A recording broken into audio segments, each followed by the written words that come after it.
So this was the morning of day 2, and I still had quite a bit of trouble sleeping due to jet lag. So this is me tired but happy to have gotten any sleep, and this is also the first day with our tour guide. So this day was a focus on Omaha Beach, but we started at Point to Hawk, where the Rangers landed in a special mission to climb some cliffs and knock out some really large German guns that threatened both Utah Beach and Omaha. And he started this portion of the tour by taking us to where the guns were actually found. So famously, when the Rangers, I'll zoom in on his map here, when the Rangers climbed this cliff and were supposed to move in and take out and destroy the guns, they weren't in the casemates. They were all empty. So they immediately fanned out and found the guns way down here in an orchard on the side of a road. And so this is the area we're in right here. There's a little chateau, and we're basically standing right in front of it looking down the lane. And this says Sergeant Lamel found and destroyed German 155 millimeter guns at 0900. So they were right down there on the right hand side of the road, and we couldn't go down there because it's private property. But he wanted to show us, and then he showed us some photos of what the guns look like when they were found and destroyed. So there's one of the big German guns, and this is the other side of that same gun, so you can kind of get an idea of how big it was. And the Rangers used a special thermite grenade and stuck it in the breech of each of these guns. This is the breech. They shoved it in there, and when it exploded, it basically melted through the metal and made the gun useless. And this is General Eisenhower coming by after the operation to check out the guns. Okay, and this is a map, aerial view of the actual Point to Hawk. And so now you can kind of walk it through this area like a park. It kind of goes around the outside out to this observation bunker here at the top, which is the highlight of the tour. And then you come back to the parking lot. So each of these little spots is one of the gun casemates. Okay. So this is a photo of the area, and it's not the best photo, so I'm going to actually use one from Wikipedia to show you what I'm trying to show you here.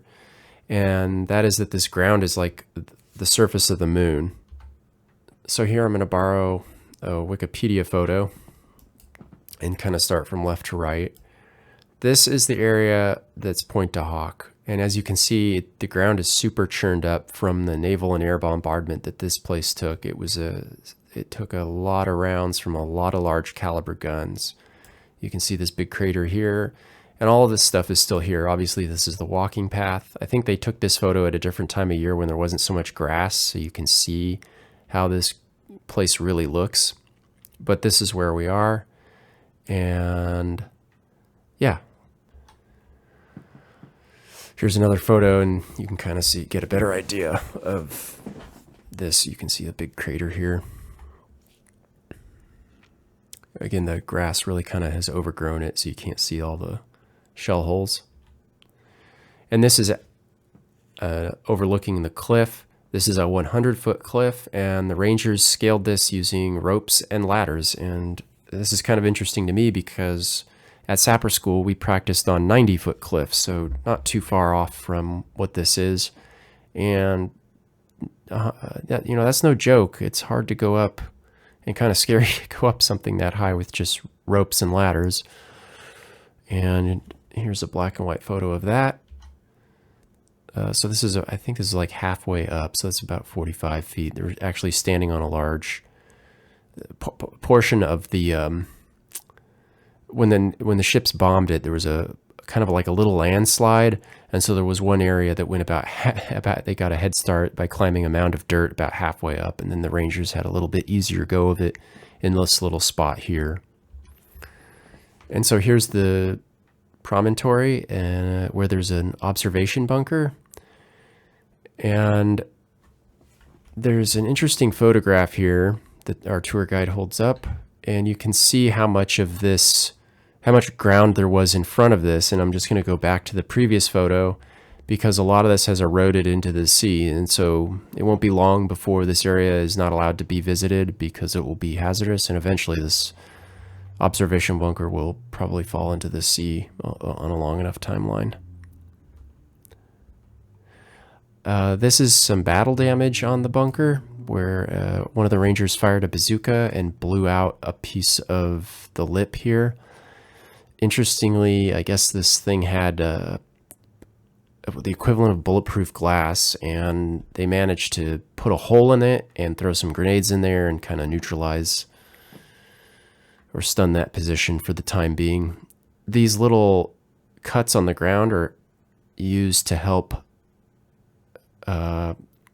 get the degrees faster for the observers inside. And again, they just relay the information about the target back to the guns, and the guns fire. That's how the whole system works.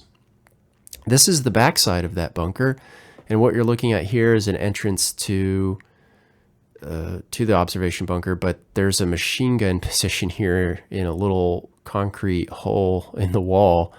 And this gate, he said, was here too. This is like a swinging gate that is just like a jail gate. And the reason you would want something like this as the German defenders, you can shoot through it. So the Rangers actually they didn't take this bunker right away. They had to, it took them, I think they got it by the end of the first day, but certainly by the end of the second. They had to basically quarantine the bunkers and just monitor them to make sure the Germans didn't come out and mess with them while they secured the area. They eventually did clear this out, but not until later.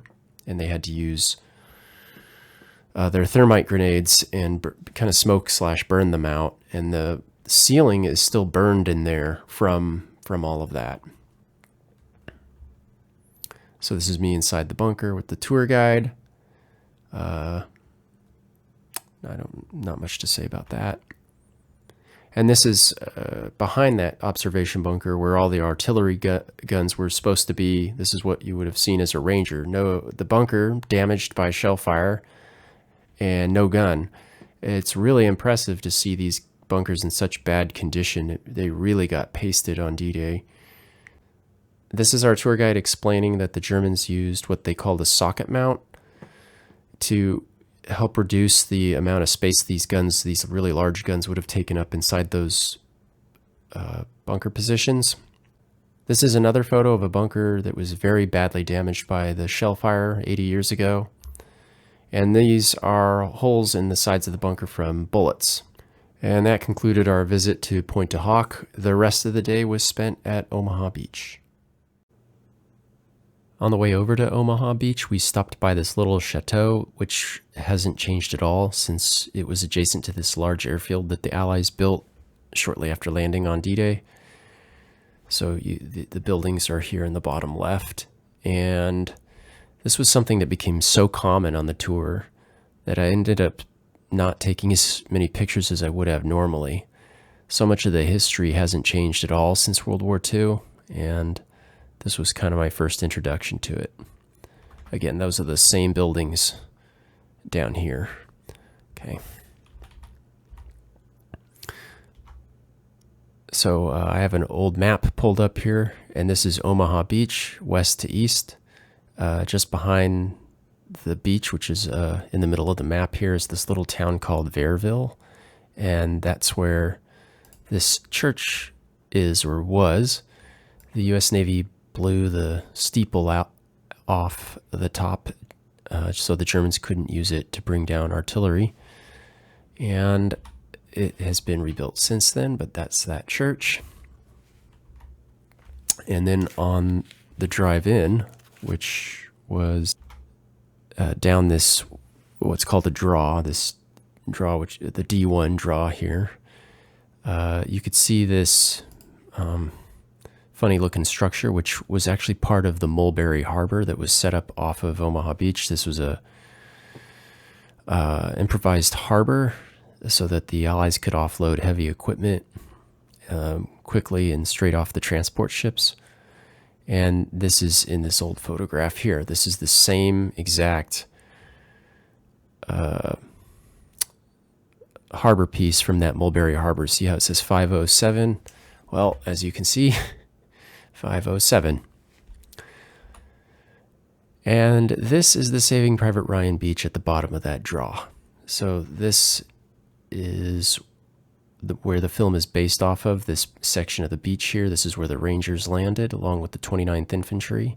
And we are standing in front of a large casemate with an 88 millimeter gun in it. But this is kind of neat. This is an old black and white photos showing the position of that 88 millimeter gun from the German perspective. It's obviously high tide. And this is from the same position today. Okay, so this is the top of the bunker. It's now a monument. And just beneath it is the gun position. It's behind this cage, and I'll show you a few photos of that in a moment. But what the tour guide has here are some photos of it as it was shortly after the battle. There's the 88 millimeter gun through the cage. And this 88 millimeter gun got into a duel, or not a duel, but a fight with the many, many Sherman tanks that managed to get ashore. That's one thing that Saving Private Ryan got wrong, is that there were actually quite a few Sherman tanks to make it ashore on that side of the beach. And it's a good thing, too.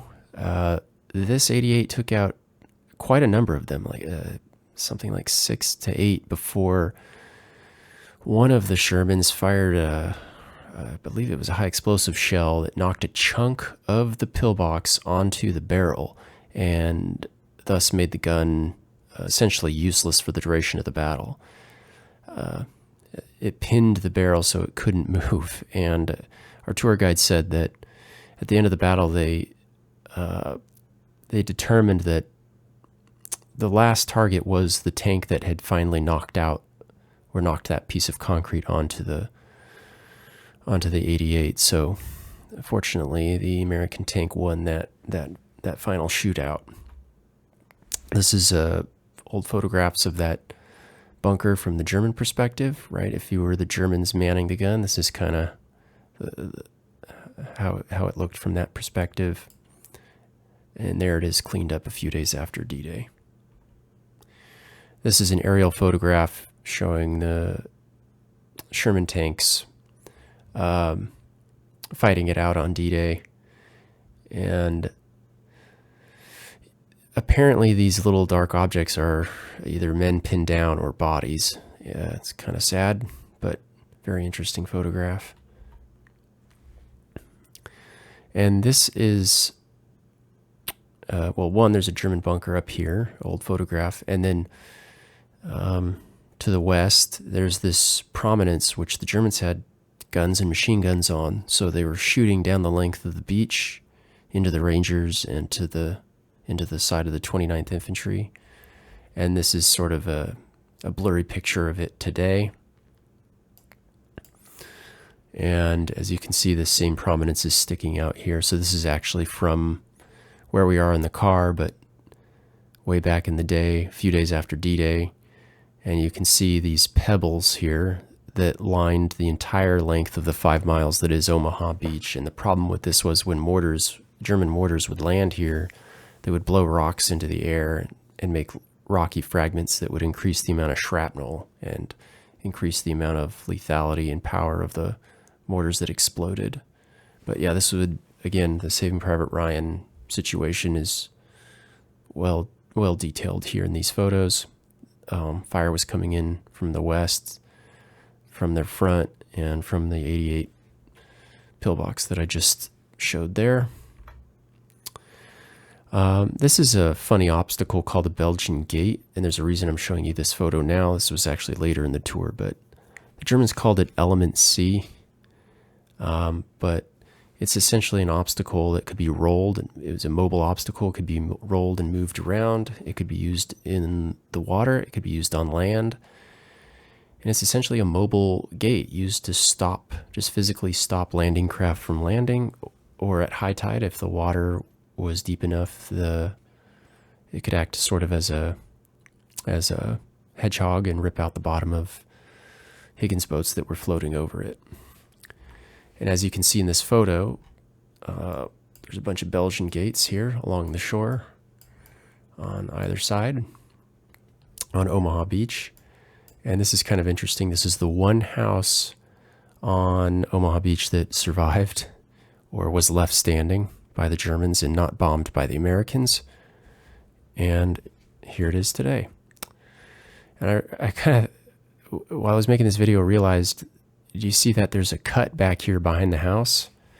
Well, that same cut is still there. So again, just very, very, very little has changed in the last 80 years in terms of the geography, it seems. Okay, so we're about halfway down the beach now, just in front of the Omaha Beach Cemetery, which is up here on this ridge.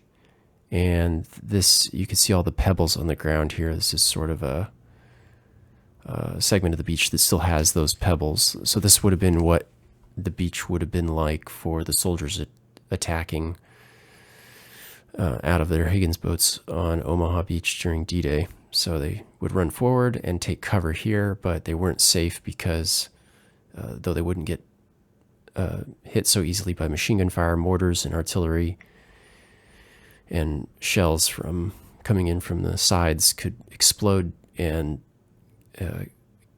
kill or wound just because not just because of the explosion, but all these rocks here blowing into the air. Okay, after this, we did go up and visit the cemetery. This is my third time seeing it. I don't have much to say about this. I didn't really find, not too interested in these cemeteries, although we did visit quite a few in the coming days. We then went back down the beach to visit the side that the Big Red One fought on. That's the east side of Omaha Beach. Unfortunately for the 1st Infantry Division landing here, they only had a few tanks land. Instead of having the expected 30, I think they had 3, but the few that did land ended up having quite an impact. This is just a photo that was taken at the time and place. We're on D-Day, but we're in the same place the photo was taken. Is this one? I presume, I don't know, an aircraft was flying over at that moment. And I just wanted to roll that video so that you could see just how that bluff, how steep that bluff is. So, yeah, that's what the infantry had to climb up. If you weren't going up a draw, you had to climb up this bluff. Okay, here's another draw as we move east. And this photo I took because you can actually see a German bunker here, but just barely. And this is obviously 80 years after its use, and you can imagine how much more difficult it would have been to see this thing from the beach. And then you have the seawall or the shingle, and then these pebbles and rocks here. So this, again, just another kind of perspective from the American infantry. And I like this story. This is another battle with a bunker. This is a smaller gun, a 50 millimeter gun, not a big one like that 88. And it was taken out by smaller vehicles. This was actually knocked off by anti-aircraft gun half-tracks, M16 half-tracks with quad 50s. Engaged this and won it out after considerable loss. You can see there's a hole in the gun here. I don't think 50 millimeter or a 50 caliber machine guns could punch a hole in here, so I'm not sure how or what did that. But here's our tour guide with photos from back in the day of the same bunker. And here's us inside that. And as you can see, this battle damage is the exact same as this black and white photo down here in the bottom right. So, yeah, pretty interesting stuff. And then we're wrapping up here, but we have one more position to go to, and we have to pass through Colville. So Colville is right here in the bottom right of the map. So we're going to drive out to the F1 draw, which is on the far east flank here before concluding the day. And this is kind of neat because they put the photo of how it was right in front of how it is today. So again, the American Navy blew the steeple off the church, but of course it was repaired. And I really liked this Widerstandsnest because you could get a great view, and it seemed like it was still flush with the ground and in decent fighting trim. So these are the Tobruks. You would have machine guns or mortars here, connected by trenches that you can still kind of see off to the right-hand side. And there's us inspecting one of the Tobruks, and you can see the entire length of Omaha Beach here. That's 5 miles from that prominence that I talked about earlier all the way to here. Just another video angle. Here's a short video. I'll take you with a car. Down there's a little house with orange dining roof. In front of it is a wide mobile home with shutters are closed. See it? To the left of the mobile home is a large German bunker. This is the home of WN61. This is where was the other 88, which was knocked out at 7 and 10 by the 2 tanks. So I don't know if you could hear our tour guide or not, but he was describing the situation with the other 88. So there were 2 big guns on the beach. One we talked about earlier in the video that was knocked out by the falling concrete. And then there was one on this end of the beach as well that was knocked out by one of those 2 or 3 tanks that did manage to land on this side of Omaha Beach. And that was pretty much it. These are some final photos from that same Widerstandsnest. This was interesting. This was a Tobruk that they left in place in front of a rental shop. So they're renting kayaks, and then there's this machine gun position right outside. And I just took this because there's this kind of famous photo of this D-Day landing, and this is where we're standing right in front of it. Yeah, that's it.